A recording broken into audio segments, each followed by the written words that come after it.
In this video, I will show you exactly how you can pass any FTMO challenge with ease. Literally, like I will show you, here's the proof: 88% win rate and 90% win rate on the challenge and on the verification. Yo, what is going on, guys? And welcome back. I know, I've been gone for a long time, but I'm finally back on the content. I'm finally back on the charts. I've been away from content and I've been trading behind the scenes, but I haven't been doing any videos at all. But I'm back now. I've sorted out a lot of personal stuff.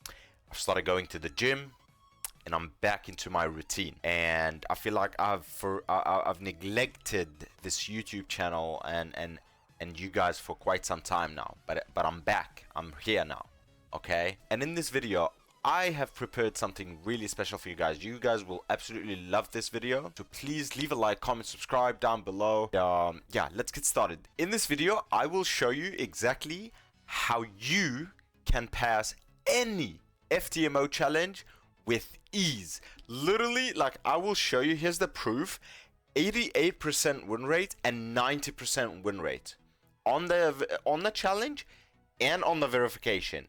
This was an absolute breeze, man. I'm telling you, if you follow exactly what I'm about to show you in this video, it's impossible to fail the challenge. It is so easy, it is so brain dead that anybody could understand. Trust me on this. I'm fully funded now, right?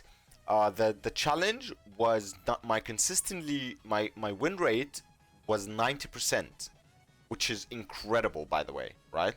Especially if you trade like me, you go for a minimum of 1 to 2 with a 90% win rate. That's insane, right? That's really good.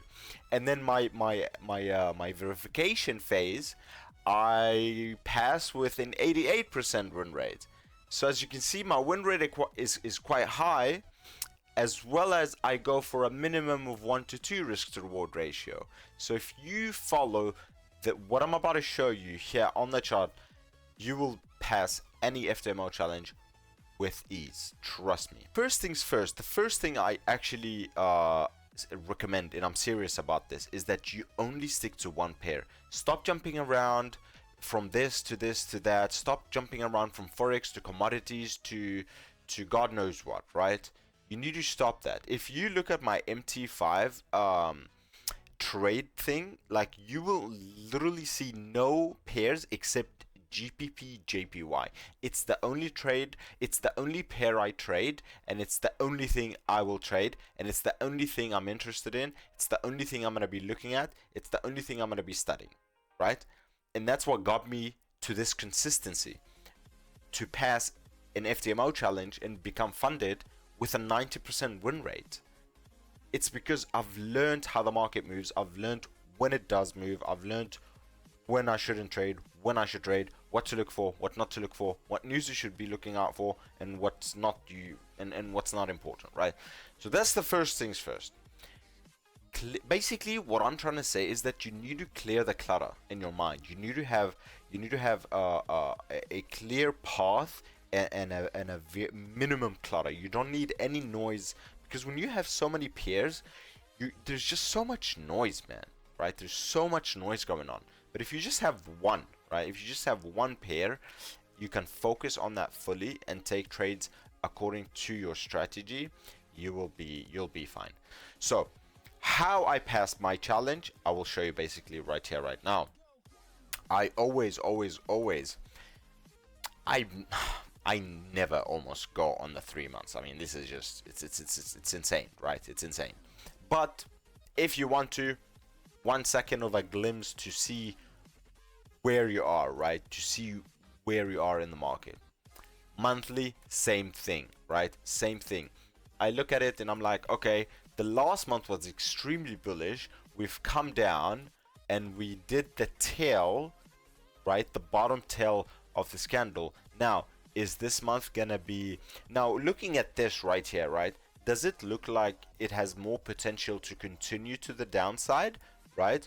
Or does it have the potential to probably continue to the upside? For me, to, like, based on my strategy, based on the previous month and the month before, how they both closed bullish, in my opinion, this candle in this month's candle could possibly also close bullish. But again, nothing is guaranteed. This is the market. I just do my part, right? And then I leave the rest. The market has no difficulty level. The market has literally zero difficulty level.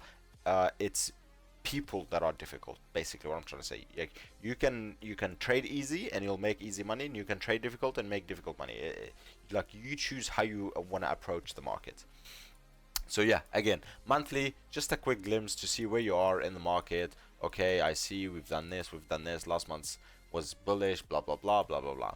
Now weekly is very important, because it is within, like, because I'm a swing trader, well, intraday day trader slash swing trader, like, I sometimes do be holding for a week, and sometimes I close within a day, sometimes within 2 days. So I'm not a scalper, that's for sure, 100%. I hate scalping, it's too stressful. I like to basically put on my trade and go on about my life, right?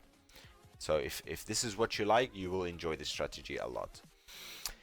Now, on the weekly, I don't always do that, but I mark the extreme lows and highs of the market, such as these ones, right?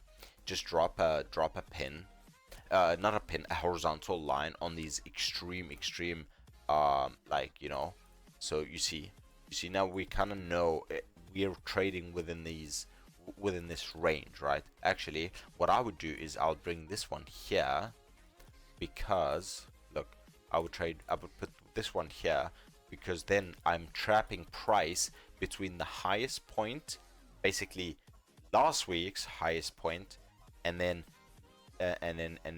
this market structure point here on the weekly, which is very, very good and important here, because it formed it was the like the break, basically the break of the structure of this whole entire thing.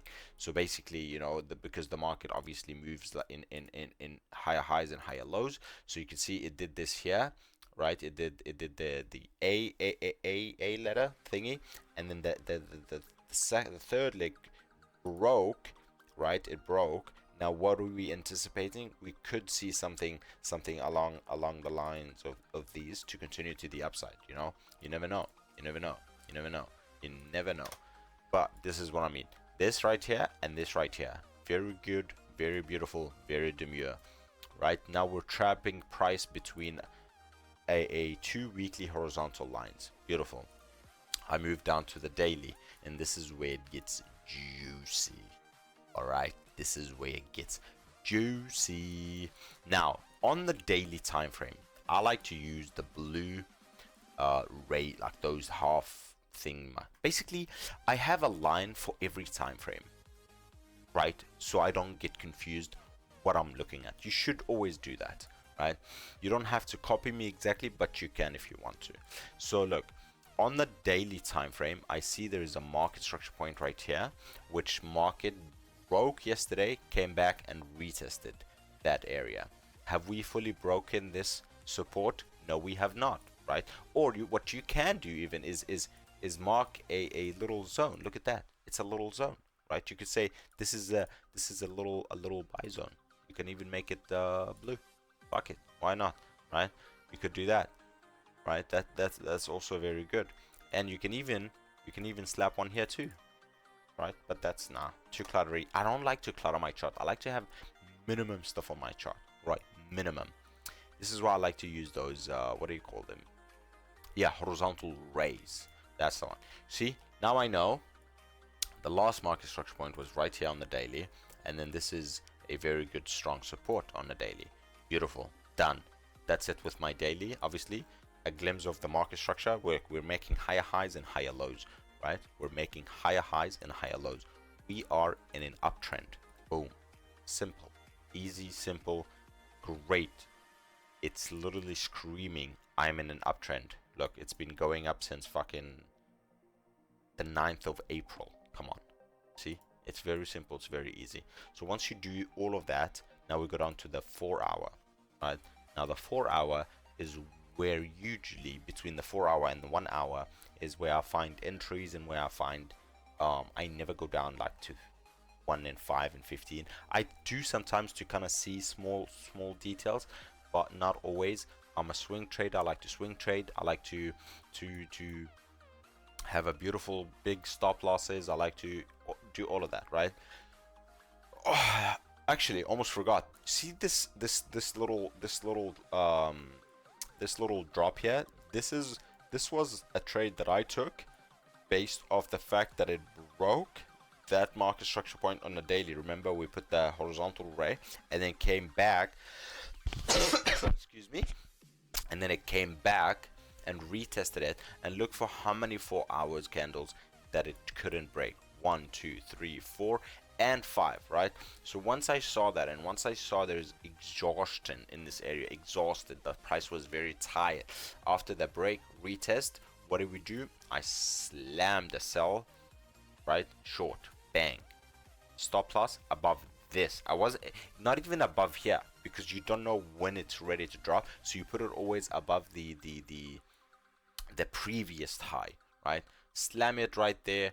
Obviously my take profit was the first market structure point, which is right here. Look, and it aligns beautifully with our weekly. Remember this black horizontal line that we placed on that wick on the weekly? Look how it's beautiful playing out even on the 4-hour time frame.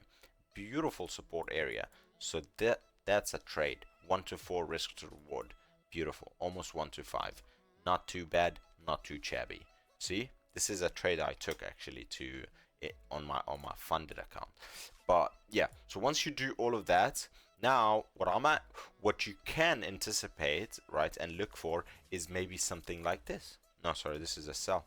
Maybe you can look for something like this when market open, right? You can even target those highs right there. Look, a 1 to 1.5 risk reward ratio. Oh, yeah, 1 to 1.5 risk to reward ratio, right? If this area holds and market starts moving upwards, I could be looking for a buy. I could be looking for a buys, right? This is what you can do.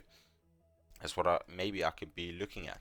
So once you have that, and then on the 4-hour, what I also like to do is use the little arrow tool, and then just place arrows to see like where market kind of stopped and formed areas.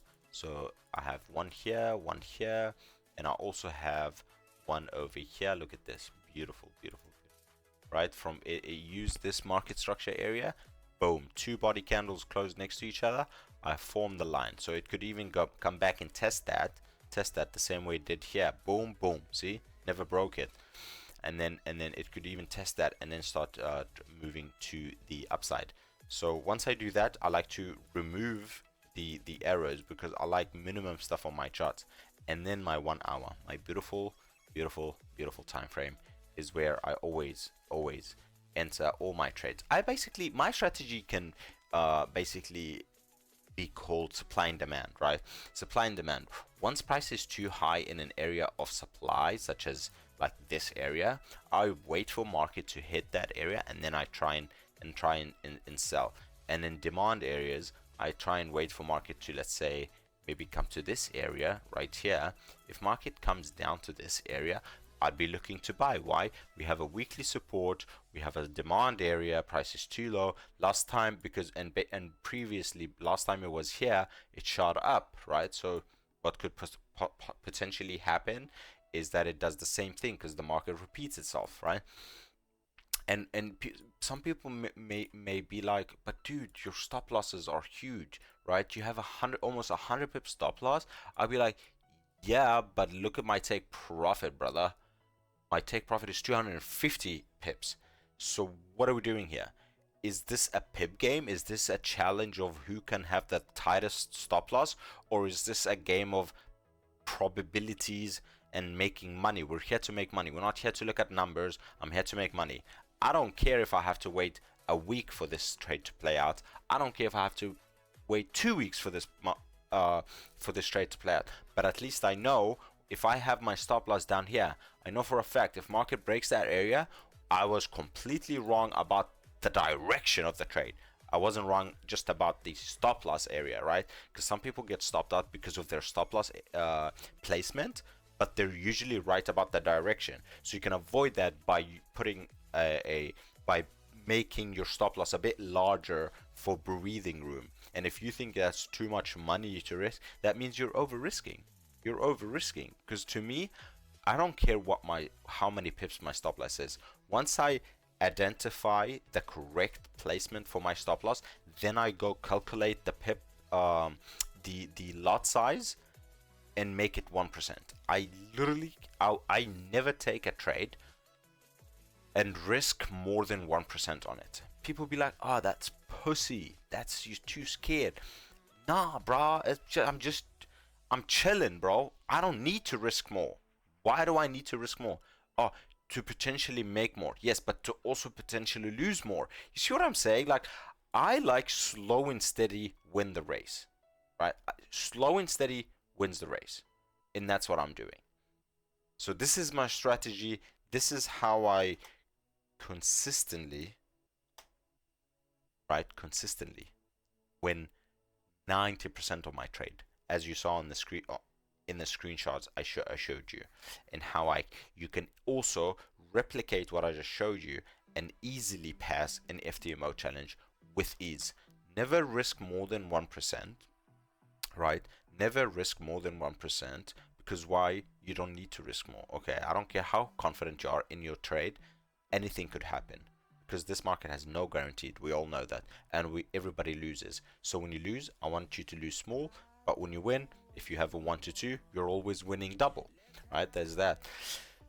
Number 2, always ask for a swing account. The reason for that is, with swing accounts, it allows you to hold trades over weekends. It allows you to trade certain news events and stuff like that. So it's way more. It's way, yes, the leverage is lower, but also it's way less risky, right?